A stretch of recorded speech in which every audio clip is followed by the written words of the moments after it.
When I look at you right now, I'm like, yeah, like this is a vibe, right? Yeah. And I like that because for me, when I look at you right now, I just see someone who loves herself. I see someone who actually feels connected to herself. And I feel like at the end of the day,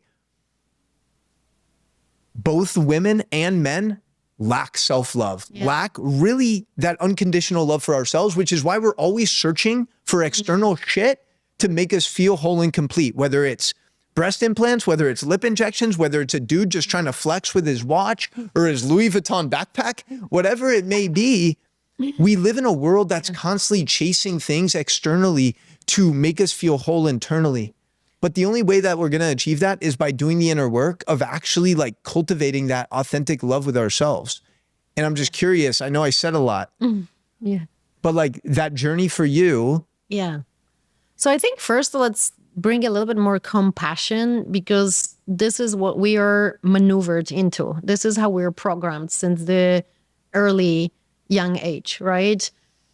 We are always, this is how, consumerism and how so many products are sold, just making us believe that we are not whole, we are not enough. And we need, this heels and this dress, then we need this mascara and this cosmetics, we need this facial and that thing for our hair and this type of an expensive anti-wrinkle cream and that's a surgery and a laser on the hair and it goes on.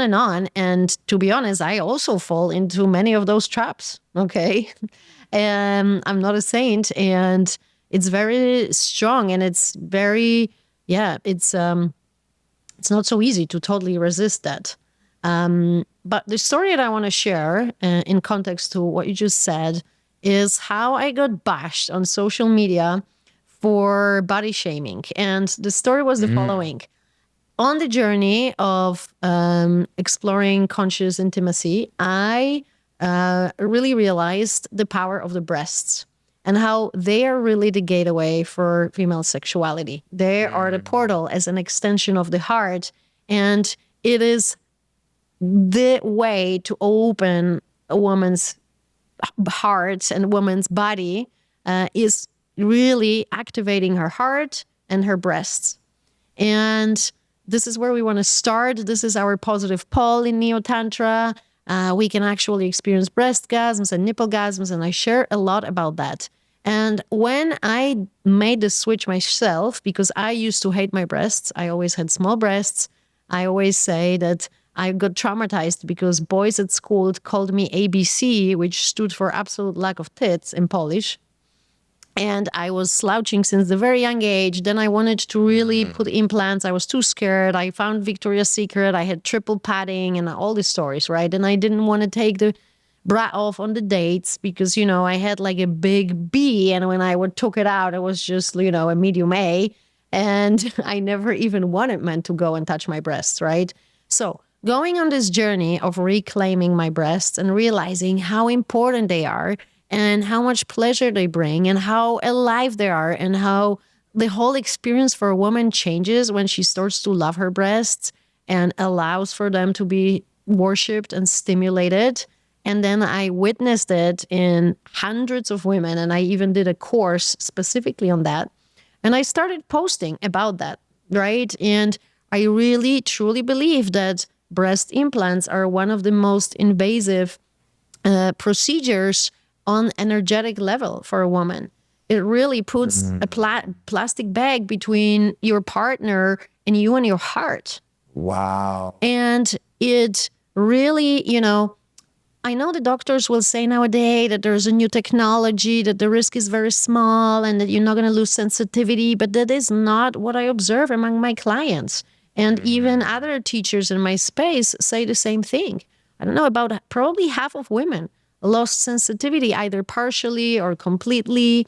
And so many of my clients took the implants out because they had experienced either implants disease and literally headaches, migraines, immune system problems for like years and took the implants out, but also just, lost the capacity to connect to this part of their body. And This is one of the most important parts. So when I started talking about that, I got so many comments from women saying that I'm body shaming them.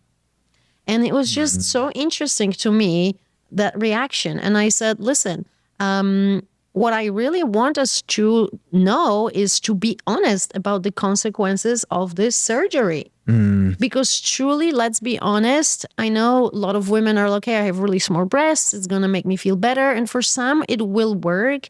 But most of the time, this is just the beginning of a never-ending chasing story of improving yourself. And there will always be some next thing to fix. And also the risk is just simply too high.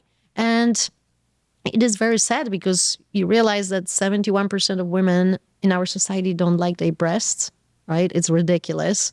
And my intention with this was that every woman, before deciding to do a surgery, should be given a course where she's fully aware that the breast is a gateway to her sexuality, how sensitive and powerful this portal is, what it energetically means, learn how to love her breasts, how to make her breasts alive and sensitive and orgasmic. And is it my course? Is it other type of education? I don't care. But she should go through this process. And if still at the end of the process, she wants to do the surgery, then go for it. But not before.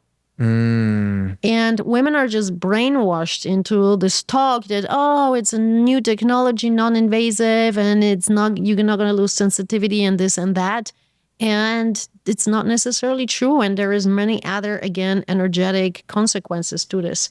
So this was my intention. Wow. But I was met with so much resistance. It's so beautiful to see, Jeremy, how many women are now actually taking the implants out. And I even have women reaching out to me that they really followed me and went through my whole page to be inspired before taking the implants out, because I fell in love with my small breasts and I made it a signature look to have the low cleavage, to free the nipple, to just really, be so confident with my small breasts and make it my signature look. And women shared with me, you were so inspiring and you look so sexy, you look so attractive, that I studied your outfits to just feel into the idea that I can be attractive and sexy even after taking the implants out. So, yeah, my intention is for women to have that empowered choice where they are really given all the information, where they're giving tools and practices to reclaim their breasts. And if at the end of that journey they still decide to do it, at least it was an informed decision. Not, a trend, peer pressure. I have so many women who said, my husband made me do it. Oh, wow. Yes. It's crazy. I'm really happy that we're having this conversation, though. I'm really happy we're having this conversation. And I understand why women who have implants would be triggered by this conversation. And it's interesting. Like and my most recent partner actually had implants. And not like huge and when I envision my, life partner, whatever, from a health perspective, I don't think I would want my wife to have implants. And just in terms of breastfeeding and like you mentioned, that's something so important to just think about on an intuitive, energetic level. When you have breast implants and it's creating this separation from your heart, it's creating this artificial substance, right? Blocking that full connection to your heart chakra. Yeah. And how is that going to impact other areas of your life? How you can love yourself, how you can give love to others. I just think it's important to just ask the questions. Yeah.